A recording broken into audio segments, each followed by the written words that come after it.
Finally, the last embargo has dropped and we can talk about Drycha, Briar Maven of Woe, the final character to talk about for the newest DLC in Total War Warhammer 2, the Twisted and the Twilight.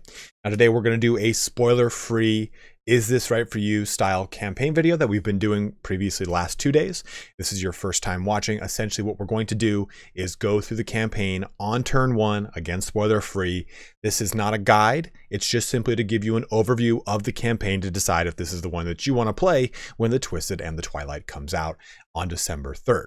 Now, a lot of people have been asking tons of questions about Drycha, so hopefully I can answer them to the best of my ability in this, and I'll have a video coming out showing you what you will get in the DLC and the FLC depending on which games you own. Total War Warhammer 1, the DLC of the Wood Elves, Total War Warhammer 2, and then this DLC. So hopefully you should be able to break open that mystique.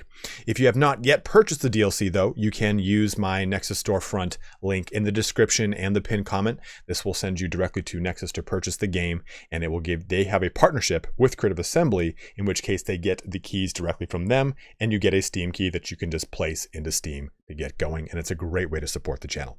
But let's get started here on a campaign overview of Drycha. Unlike our other videos, we will not be starting in the Vortex campaign because Drycha does not have a presence on that map. Instead, you can only play her as the Mortal Empires map, or on the Mortal Empires map. So turn 1 for Drycha is very interesting. We start in the Griffin Wood, right here smack dab in the middle of the old world. You got Ostermark, Talbuckland on your left and right, Ostland to your north. I mean, it's a very interesting start. We've never seen Wood Elves start this far north and east, right? Usually this is your home. This is where you stay. Now, not anymore. You are up over here.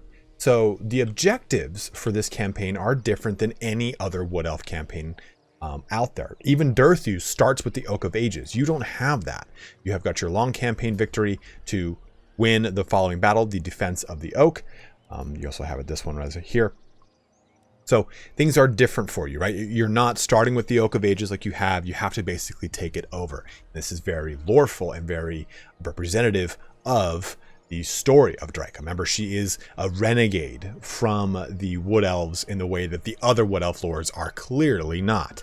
She is aligned with Sodil. And I know I mispronounced that, but it's just easier for me to say the wrong way.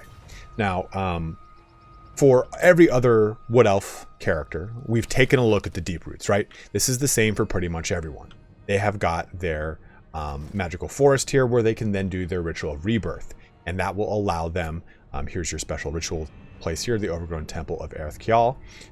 This will allow them to get the benefits of this location, especially if they win. They can then bring summon in Sodil onto the map. Now, things are very different for Drycha's campaign. Obviously, you get the deep wood that is you have access to. Again, the Oak of Ages though is not your normal thing. But taking a look at the Griffin Wood, if we press Recruit Lord, you only get access to Ancient Treemen. And then if I look at Recruit Hero, you get Waystalkers, Glade Captains, and Branch Wraiths. So things are very different for Drycha. Even clicking here onto her character, we're going to get into these things in just a little bit. If I click on Deepwood Scout, I hover over this, everyone is glamoured. This is directly out of the Callard of Garamond book series. So anything that's glamoured is expendable, which is cool, right? So she is using this on all normal elf units. So anything that is not a tree spirit is expendable in her eyes.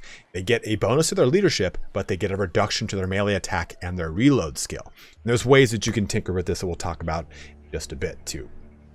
Before we jump into essentially the scrap mechanic, I want to talk real quick about this, the Wargrave of Woe.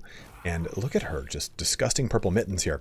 She is suitable in all climates, as elves are now, and she has this faction mechanic. So obviously she has a massive diplomatic relation penalty with the Wood Elves. She has an upkeep reduction for all Dryad, Treekin, and Treeman units, an upkeep increase for elf units, and all elf units are glamoured, reducing their combat power and making them expendable, which we already took a look at just a little bit ago. But that expendable portion is really nice, right? You're not going to be paying an upkeep for something that might break your army because you do tend to have a little bit of leadership issues. So let's go through her actual characteristics here, her skills. So we get the Briar Maven of Woe, which reduces public order by 5 local enemy provinces, weapon strength plus 10% for Dryad units, as well as a melee attack bonus, and then the ability Rouse to Wrath.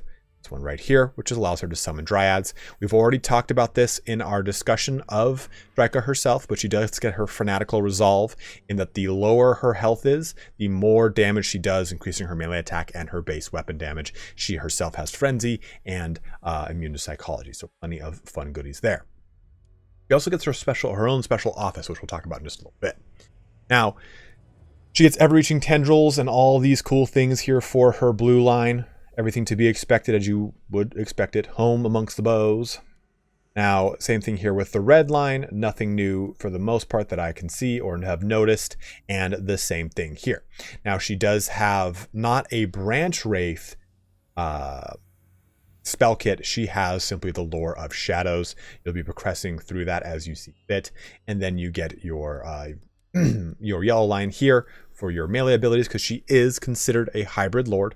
And then her special line here with Nature's Vengeance, starting us off, increasing that charge bonus for Dryad, Treekin, and Treeman, as well as Raise to Wrath ability gains increased range, and the summoned Dryads no longer degrade. So you're summoning a permanent unit of Dryads on the field of battle for that battle. They won't just disappear over time. Roots of Woe, which is going to give you the Pageant of Strix, which is a cool new set of abilities that have been added to the Ancient Treeman, which we'll take a look at too in a little bit. Increasing your charge bonus, that weapon strength by 12%, and the ability itself, which is going to deplete ammunition, which is really cool, reduce reload skill, and reduce the range of your opponent. Indoctrinator, which is going to reduce your Winds of Magic cost from Melkoth's Mystifying Miasma, and replaces Glamoured passive ability with Insidious Glamour for all elf units. So remember before, Glamour reduced that melee defense and it reduced the reload skill. Now they're just simply expendable and they have increased leadership. So a very nice change to the Glamour ability. Really, really awesome there. Shifting Woods is going to increase your ambush success chance. It gives you, or attributes causes fear and terror when ambushing in forests for the whole army, which is awesome. And Befuddlement of Mischiefs, another one of the spites that you get access to for the Ancient Treeman, but she gets access to for all of her unique skills. Basically, you'll be able to lock someone down entirely for 11 seconds. The Natural Order unlocks your recruitment for the Branch Wraith, which is really great, and I'm going to show you why when we talk about the building tree in just a little bit. But the recruitment costs have been reduced for Branch Wraith, and it increases their recruitment rank. Then the Mantra of the Fallen, which is going to reduce enemy leadership for Elven units for the local army, and then leadership for Dryads, Treekin, and Treeman units +8, and Rouse to Wrath ability gains an additional charge going up from 2 to 3. Now she gets only one special item here. Now attacks cause the dampen effect, reducing magic resistance, which is really cool. Winds of Magic reduction for Occam's Mind Razor. Passive ability Fang of Talaroth, which we've talked about before, but essentially it's going to add to the ability recharge on any spells that are cast across the entire map. Enables completion of the quest chain to free the imprisoned legendary lord or legendary hero Sodil. So I misspoke. I thought it was the actual rebirth that did it. It's this item. So the Skewering Branch will help you out with AP damage for Dryad units and for Treekin units in your Lord's army. This one in specific, of course. Skin of the Woods helps with ward save for Treekin units. Dark Heart is going to increase the AP, speed, and charge bonus of your Cave Bats, Feral Manticores, Giant Spiders, Great Hawks, and Giant Wolves, all the way up to 6, 10%, and 12. And lastly, Scent of Blood gives you passive ability of Frenzy for all the aforementioned units and reduces the recruitment cost for Wild Spirits. Now, let's talk about those Wild Spirits. She has, obviously, the Recruit button, the Regiment of Renown button, which is kind of bummer right now. I mean, honestly, until you get Instigator, Regiments of Renown are not going to be useful for you, because if you get an elf unit, you're basically paying for one that's kind of got a little bit of a handicap to them. They're not terrible, I'm just saying. You're definitely going to want to go for the Forest Spirit Regiment of Renown versus the Elf one, because that is clearly the focus for Drycha. Now you have this one, Wild Spirits and Beasts. When you start off, these ones start at 0, but they will increase over time, and you get access to Giant Wolves, Malevolent Dryads, Cave Bats, Feral Manticores, Great Hawks, which is not a single entity, it's an 18-person or 18-beast unit, and then Giant Spiders, Forest Stalker, and Poison attacks with a 45 man unit. So a little bit more of a heavier style, quote unquote, cavalry unit, but not quite exactly. So you can see that already this is a very different campaign than the other Wood Elves. This is very unique. It's very just overall different because you can't confederate like you can with the other Wood Elves. The other Wood Elves can confederate each other and make a massive army. You can confederate with Durthu and Durthu can confederate with you, but that's it. It's you and Sodil versus the Wood Elf Nation. And it's a very, very cool and it's a very challenging Wood Elf campaign because you have got no natural allies for the most part. It's pretty much you against the world. Try and make some allies if you can just happen to fight their enemy and increase their diplomatic relations. So it's a much harder campaign. So looking to, we also have the ability here where we click and we can choose the aspect of any one of our tree spirits, tree men, tree kin, and the dryads. And we've talked about this actually in the speculation video of saying, hey, how cool would it be to have birch, oak, and willow? This is directly from the Warhammer RPG book. It's a really cool little nod. So birch will give them more AP damage and speed, basically more of a glass cannon because they also lose 10% of their 20% physical resistance. Aspect of the oak, they'll become slower because it's an oak tree, but they increase their armor and they get an attribute of charge defense versus large because these guys are tanky. Now, aspect of the willow in the RPG was essentially they were ethereal. In this case, we're reducing that AP, but increasing that bonus versus infantry and then increasing that melee defense here. So really cool options. You pretty much just do this just like you would with Orc Scrap. I'm going to press this button. I'm going to press this button. And I'm going to press this button. So you can see you get the little visual indication even here on the treeman. It's just going to cost you more. These guys were 150, these ones are 500, and then the treekin I think was 250 or 300. I can't remember off the top of my head, but you just pretty much choose these. We'll go through these really fast so you can see it's obviously not a one-to-one. It's scaled for whatever the unit is that is receiving these bonuses. So just to quickly show those off, we will select a birch on him. So another thing too I want to look at is this building browser. You will notice it is a little bit different than every other Wood Elf faction, mainly the military support here. You get the Roots of Girin, which hero recruitment rank +2 for malevolent branch wraiths as we progress up this all the way to Canopy of Haish.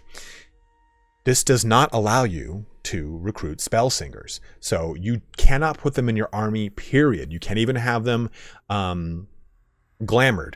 Your only option for a caster is the Branch Wraith. And you choose Branch Wraiths now of Life, Beasts, and Shadow was our last one there. It's there, I promise. There we go, Shadows. So Branch Wraiths themselves are different with Drycha. You do get access to Elf units. That was a big question that a lot of people had. You do not get access to Elf Lords. We're going to look at that in just a second here. But you do get access to specific Branch Wraiths, not your standard edition Branch Wraith. So when we click over here to recruit hero, you can see this is our access to those three, but clicking on Lords, again, we are just looking at our Ancient Treemen, and we get those really cool spites that we talked about earlier. The Resplendence of Luminescence here, which increases base weapon damage and AP and melee attack. Lamentation of Despairs, pretty much it's a magic missile range damage spell. Annoyance of Netlings is going to reduce weapon damage, melee attack, and AP value. Murder of Spites. I think that is all of the ones that we can. Then Blight of Terrors. I think there's two more that I'm missing that are not on this list, but I will leave you to discover them on your own. Now, one other thing too is the office is entirely different for Drycha. The Court of Adavoich, I believe. Now, if I hover over Drycha, she gets +5 melee attack and weapon strength. Plus 10% when fighting against elves. So of course this is her focus. She's trying to take out the elves. There you go. Bingo, bango, bongo. Now, Speaker of the Lost is really cool because it gives that insidious glamour ability to whoever you place in this office. Stock for treekin units, which is also really badass. Speaker of the Embittered allows for a casualty replenishment rate of 25% for Dryad units and upkeep reduction by 25% for Dryad units, which is really awesome in the start, especially when you'll be dealing with a lot of Dryads to get your game going. Also attribute Unbreakable, which is really good as well. Speaker of the Wild here will give you a huge bonus towards all of your wild spirits, speed, and namely bonus versus large +8. That is huge. Having cave bats with a bonus versus large is so powerful because you can just send them wherever you want to attack cavalry units or have them harass large creatures, and they're very inexpensive to bring to the table, so it's a very nice option here. Also attribute Perfect Vigor. Lastly, we have Speaker for the Forgotten. This will give you greater arcane conduit, which is always a benefit, but reduces the upkeep for Treeman units and increases their melee defense by a whopping 8. So a really cool set of unique circumstances for Drycha. Everything is, for the most part, the same here. You do get some additional, what are these things called? Technologies, though. This one right here, which will give passive ability Death Blow for Dryad, Treekin, and Treeman units, which is great. And you start off with 1 amber out the gate, which is even better. And then Wisdom of the Wildwood. Physical resistance 20% for all of the wild spirits. And passive spite ability, Murder of Spites for Malicious Treeman unit, which is quite awesome. It's a constant, it's basically a Mortis Engine effect. So as long as you're putting them into combat, they will damage units in a 40-meter radius around them, which is really, really cool. It's kind of a center anchoring line. Also, we start here with Morai Heg, the Crone. So things for the most part here are, again, very much the same, but also very much different. You are limited in the amount of units you can use. You are limited in how your confederation works, and you're also limited on the kind of alliances you can form across the map. So the ultimate question here is this campaign for you? So if you are looking to play the Wood Elf, the new Wood Elf mechanics, the new Wood Elf units, and you want to play the Wood Elves that have all come out, but you want a bigger challenge, then Drycha is absolutely going to be the character for you. I mean, looking at her stat line, she herself is decently strong at 80 and 43, 60, 40, 400, 48, but she's not that strong. She's not going to be on a mount, so she's still going to be a foot character that you do have to deal with. You will get access, though, to Soto, which will give you a nice, strong center line character that's really going to be huge for your army, but you're going to be dealing with your lords that are not over the top breakable. I would argue, like, I look at some of the Wood Elf legendary lords and the Wood Elf generic lords as very, very strong lord characters. The ancient Treemen have always kind of found second fiddle to them. Let's go press this button. There we go. So it is kind of unique in that regard. So you will be up a hill the entire time with them.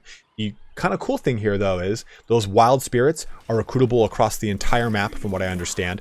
You can just simply be in a wildland or a forest, I believe it says here.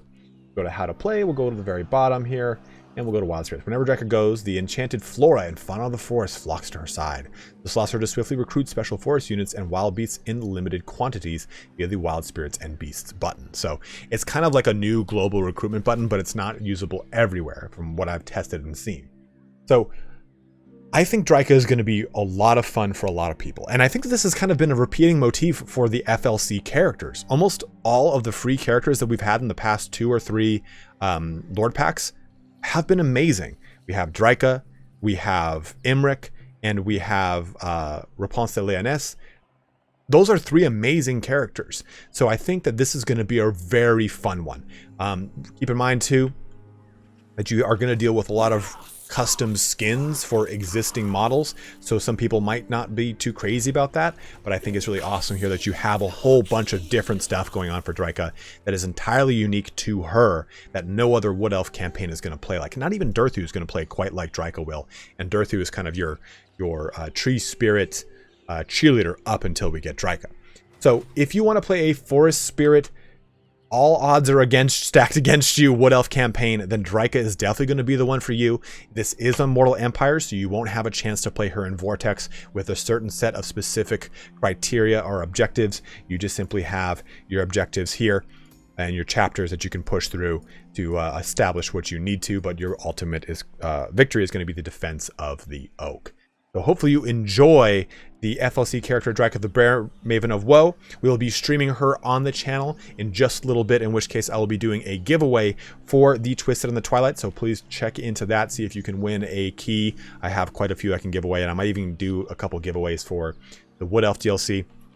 We'll also have a video out here shortly that explains what portions of the DLC and FLC you'll get depending upon which game you own. Do you own Warhammer 1? Do you own the Wood Elf DLC? Do you own Warhammer 2? Do you own the Twisted and Twilight? Each one of those 4 aspects will grant you different things, and I will make a video to make that all easy to understand because it is very convoluted. But guys, thank you so much for watching here today. Hopefully this answers all of your questions on Drycha, and if you do have any other ones that I maybe glossed over or didn't go in depth about, please go ahead and leave me a comment below. I will try and get you an image or post to show you any kind of picture that I missed to discuss. I'm pretty sure I talked about everything over here. In this, we looked at the overgrown temple as well. So again, like I said, if there's anything I missed that you wanted to know about, please by all means, let me know in the comment section below and I will dive into it as best as possible. But as always, thank you so much for watching here today. Have a good one and take care.